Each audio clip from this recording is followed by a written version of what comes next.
from any quarter.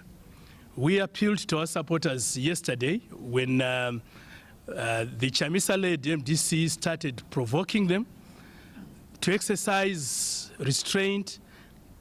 That they did, and we are happy that they were not involved in any political fracas yesterday.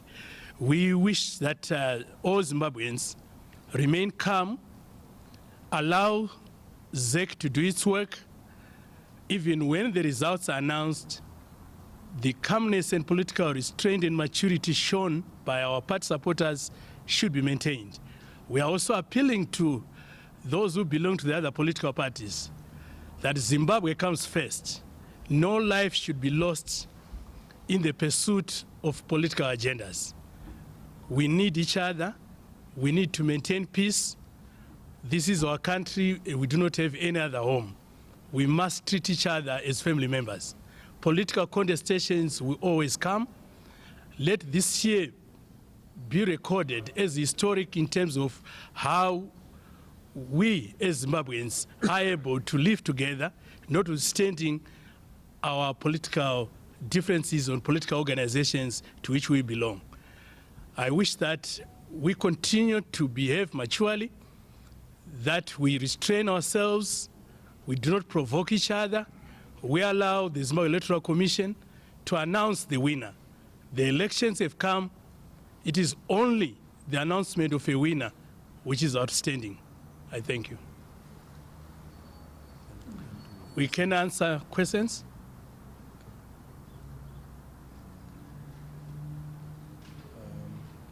Those with questions, if there are any.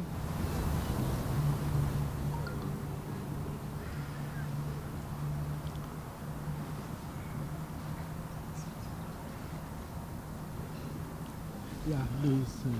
You can come forward so we can see and hear you more clearly. Okay, my name is Francis Mbambi, and I want to know what action is going to be taken by the government against the people who vote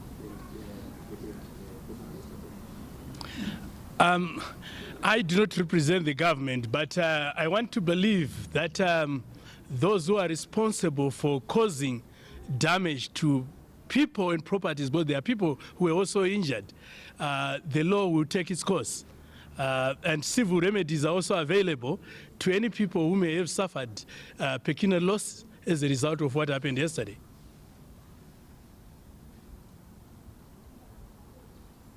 Okay,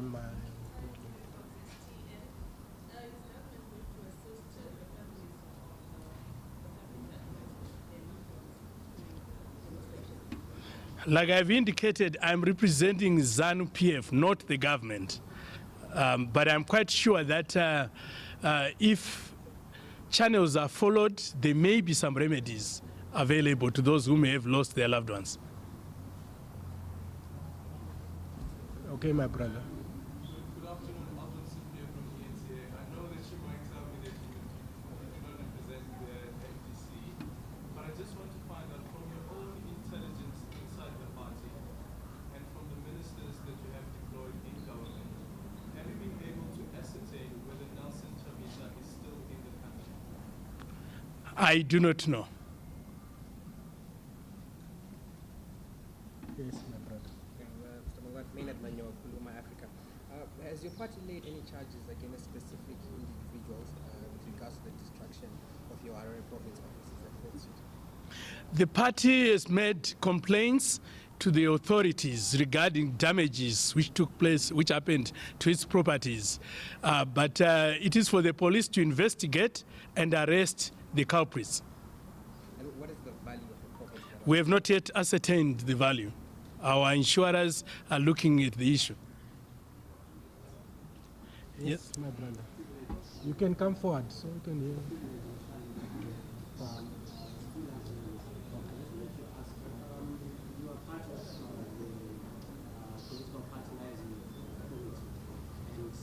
Political parties, the NDC and ZANU-PF were part of it. And I would assume that, as you are saying, the violence that happened yesterday is being attributed to the NDC alliance. Have you also tried to engage with counterparts on this occasion? We are going to be meeting as the inter-party dialogue team and discuss this matter. We did not expect our colleagues in the MDC, notwithstanding their expectations of failure, to engage in political violence. We should all lose graciously, but there is no need for us to lose life, to lose property as a result of a loss of an election. My sister there. The Commonwealth has indicated that both parties must take a blame, not the party per se, but in terms of the MDC, but also the security establishment, in terms of security personnel, in terms of how they behaved yesterday. I mean, these were live ammunition, and when you look at the action, it was clearly directed at people who were not armed. What's your response to the criticism that the army was too hard on the protesters? I cannot speak on behalf of the army, but let me say that it is not entirely true that the protesters were not armed. They caused massive damage to property. They also caused massive damage to innocent people who were going about their own chores. It is not at this moment that we should try and apportion blame. Let us allow investigations to be complete, and the truth will then be revealed. But certainly, it is supporters of the MDC led by Chamisa who caused the trouble. I am happy that our supporters exercised maximum restraint and were not involved. And I'm appealing to them to continue to exercise that maturity. Are you suspecting that the MDC supporters were armed and trying to justify the use of ammunition? I'm not suspecting that they were armed. I have said they were violent.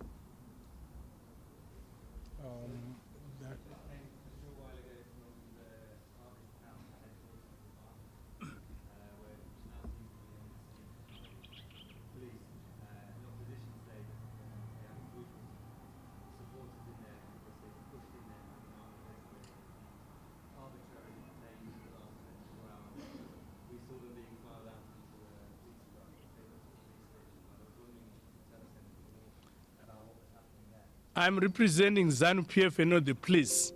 The police are responsible for maintaining law and order, and they must be carrying out their duties as prescribed by the Constitution. One of the things that the people there alleged was yesterday, the violent elements within the celebration or the protest were infiltrators sent by ZANU-PF. That we deny categorically. It is clear from the beginning that it is the MDC led by Chamisa which caused the trouble. It took more than 5 hours before even the police intervened.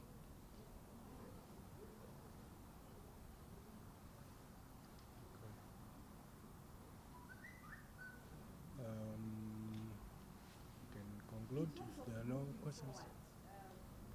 ZANU-PF leadership, what are you going to do to ensure that there's peace and security in the country?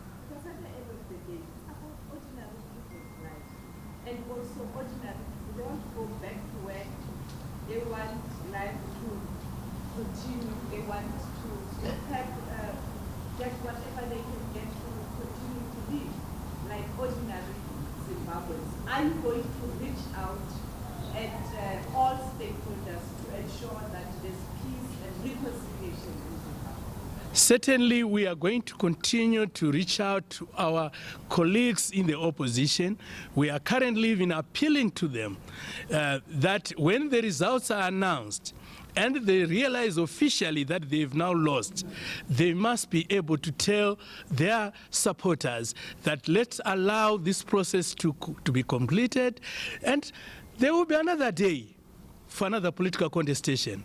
We can only be voted into office by people who are alive. Let Zimbabweans realize that we are not the first to engage in elections. Many countries have elections, and life goes on. We should be able to accept results of an election, because when you go into an election, two things are likely to happen. Either you win or you lose.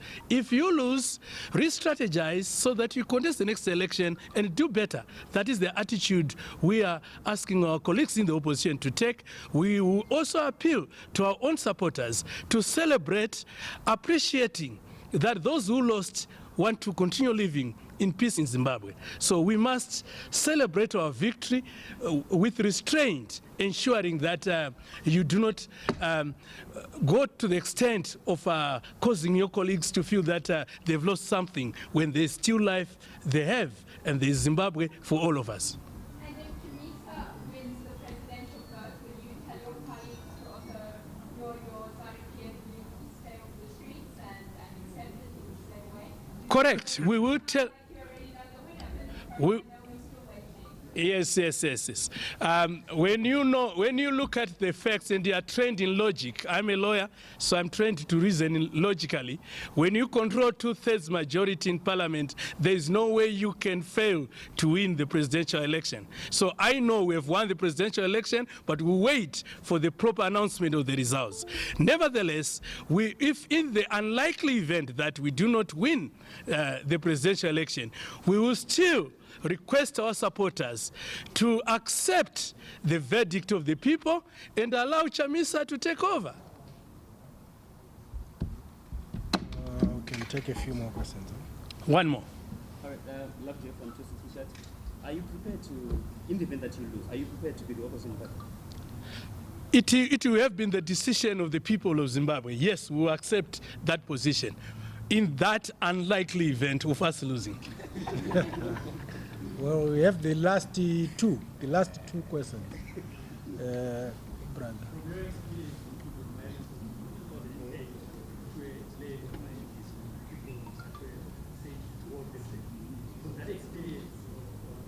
I do not have experience in violence, I'm sorry.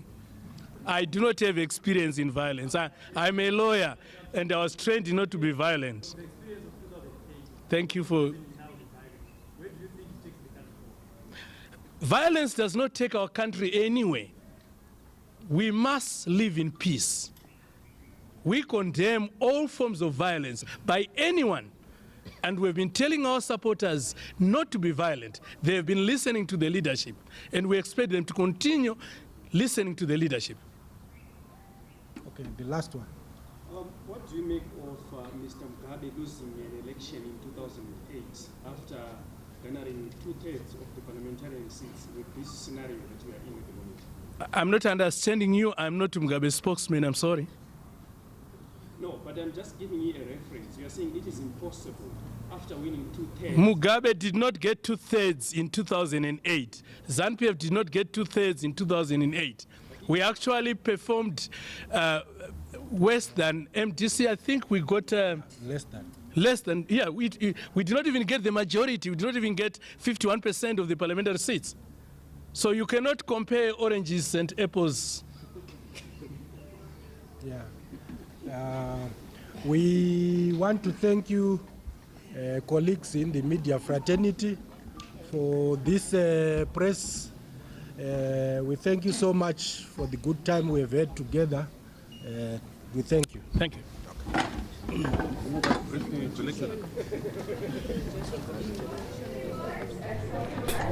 You're watching SABC News, and we continue our rolling live coverage of Zimbabwe's electoral process. Now, this is a live crossing to a ZANU-PF media briefing in Harare, the capital city. Advocate Paul Mangwane condemning the violence that played out yesterday. Now, top brass, they're really calling for calm after the post-electoral violence. Earlier, we did hear from President Emerson Mnangagwa say he was shocked with the violence that broke out. ZANU-PF leadership calling for political maturity from its supporters and an earnest call for all Zimbabweans to accept these poll results. All right, and of course, Advocate Mangwana basically saying that the damage from yesterday's protest, which erupted, is still being assessed, but what they adamant about is no life should be lost as a